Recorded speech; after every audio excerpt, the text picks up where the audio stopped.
Hi everyone! Welcome to my channel. So in this video, ang pag-uusapan naman natin ay tungkol dun sa tanong na nasabi daw ba sa akin ng asawa ko kung ano yung reason kung bakit niya ginawa yun. At natanong ko daw ba kung minahal niya yung girl. Ang hirap naman ng tanong. Alam niyo, sobrang hirap nung tanong na yon. Nung una talaga, syempre lahat tayo, yun ang tatanungin natin, bakit mo ginawa?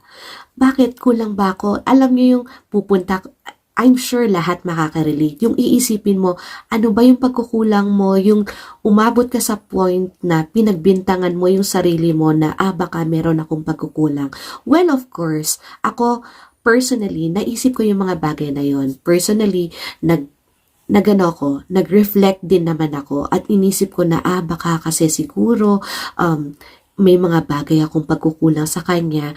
Tinanggap ko din na baka meron akong imperfections. Pero alam nyo, nung mga panahon na yon, habang iniisip ko yung mga bagay na yon, mas nananaig yung pride ko na, hindi. Kahit na meron akong imperfections, hindi ibig sabihin na nagagawin niya yung mga bagay na yun. So, kumbaga, walang pagpapakumbaba sa puso ko noong mga panahon na yun. Ang iniisip ko lang was, hindi niya dapat ginawa yun. That is why, nung tinanong ko, bakit niya ginawa yun? Kahit na wala naman kaming problema bilang mag-asawa, ganyan. So, ang masakit para sa akin, ang sabi niya was, sinubukan lang niya. So, sabi ko, okay, so sinubukan mo ng paulit-ulit, parang hindi ba enough yung minsan, paulit-ulit hanggang sa nabuntis mo. So, parang nung mga panahon na yon, alam nyo guys, I was trying to squeeze out answers from him na siya mismo hindi niya ma-explain. Bakit nga ba niya nagawa yun? So, I think doon pumapasok yung work ng evil, na ang evil hindi ka na wala ka nang magiging reason sa kung bakit mo gagawin yung isang bagay. Basta gagawin mo because gusto mo. Yung ganon, regardless kung meron kang masasaktan, regardless kung masasaktan mo yung asawa mo, regardless kung yung babae na magiging other woman mo, masasaktan din yung taong yon. 'Di ba? So, may puso rin yun tao rin yun. So, ganon ka powerful ang evil kapag ka nakita niya na in control na siya sa'yo. So, I think that's the reason. Not that I'm trying to justify kung ano yung reason niya bakit niya ginawa yun. But anyway, na-notice ko sa asawa ko nung tinanong ko sa kanya, bakit mo nga ba ginawa yun? Halos hindi niya ma-explain. Ang sinasabi lang niya, sinubukan lang niya. Gusto naman daw ni girl. Parang ganun. I do not like to, bilang respeto dun sa babae, ayokong gumawa ng detalye pa kung paano, anong mga conversation, mga ganyan. But still, para sa akin, isa sa mga bagay na hindi ko na-realize nung mga panahon na pinagdadaanan namin ng asawa ko yon was that ang kalaban ko, tinuring ko kasing kalaban yung asawa ko nung time na yun siya at yung other woman. Pero actually, ang kalaban pala talaga nung mga panahon na yun was the evil, ganyan. At ang talagang kinailangan lang namin talagang magawa nung mga panahon na yun was to surrender to God, which is natagalan kami bago magawa yung bagay na yun. Kasi nga, ako din, I was so weak that time. And I was holding on so much to my pride, thinking na bakit nila ginawa yon, hindi nila dapat ginawa yon, hindi ko deserve yon, ang sakit-sakit ng ginawa niya, kaya dapat lang nagantihan ko sila. Yung mga bagay na yon. So, another question is kung minahal ba niya yung other woman. Ang sabi ng asawa ko, hindi. Siguro iniisip ng iba, so naniwala ka naman, paano hindi niya minahal? Di ba nga, sinaktan ka niya para dun sa babaeng yon. So see, it's hard to explain. It's hard to explain kung bakit nga ba magagawa mong gawin mga liwa at saktan yung taong mahal mo. Bakit mo gagawin yon sa taong hindi mo naman mahal? Parang ganon. So, ang hirap-hirap i-explain. So, again, for me, that is the work of the evil, trying to manipulate us into thinking na okay lang na gawin tong bagay na to.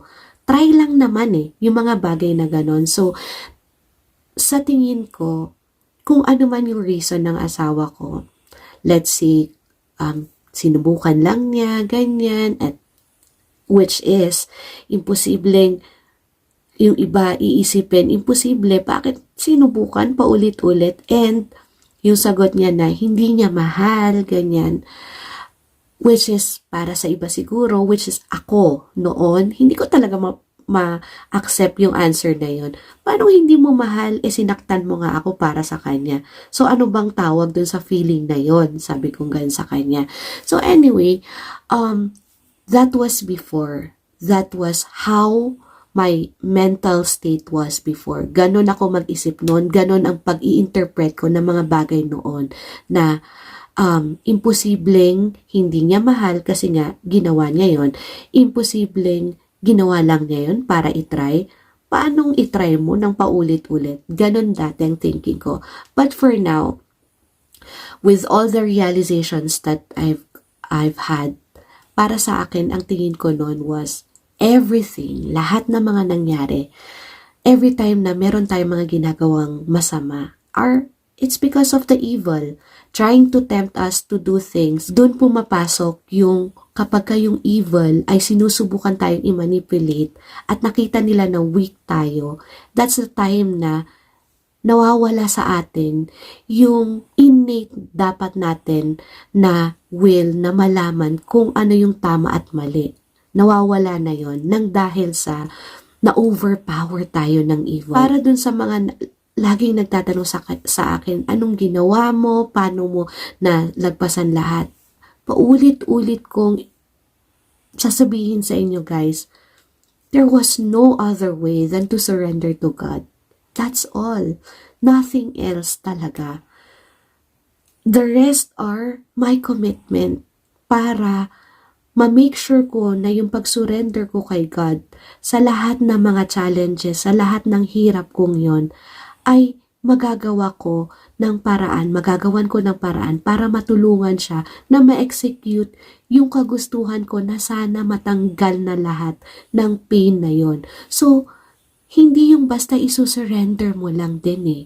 You also have to make that commitment that you are going to help yourself be able to get out of that miserable state of being cheated on. Kasi ang sakit-sakit.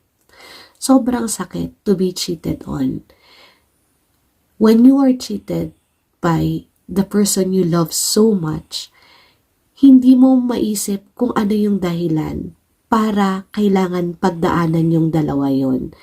Hindi mo din maisip kung papaano mo magagawang patawarin yung taong sinaktan ka, the person who broke you.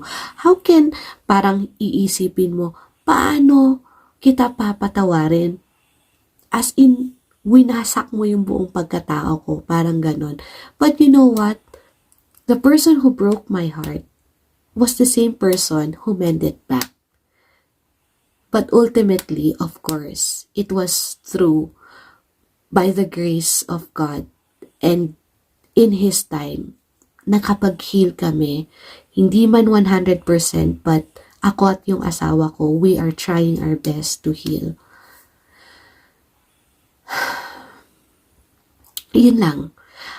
I hope meron tayong natutunan dito sa video na ito and sana nakapag-enlighten uli sa ating lahat. Guys, alam niyo, gusto ko lang sabihin sa inyo na I am very touched sa lahat ng mga messages ninyo right now. Kanina, patulog na sana ako, pero meron ako nabasang message. Honestly, hindi dapat ako magva-vlog ngayon, pero may nabasa ako na message at it really, alam ko, lahat ng mga nagme-message sa akin, ikina-cry out nila yung pain sa puso nila. And I know how it feels to be cheated on. Alam ko how it feels to be in that state, yung wala kang masabihan. Meron man, pero ayaw mo sabihin, hindi mo kasi alam kung nakikichismis lang or maiintindihan ka niya. That is the reason why kanina, siguro it's God's will na din. bumangon ako para mag-vlog. So, yun lang. Anyway guys, I hope you support our channel and share ninyo sa mga kilala nyo who's going through this one. Let's continue to be positive. Think positive, share kindness, and empower other people if we can.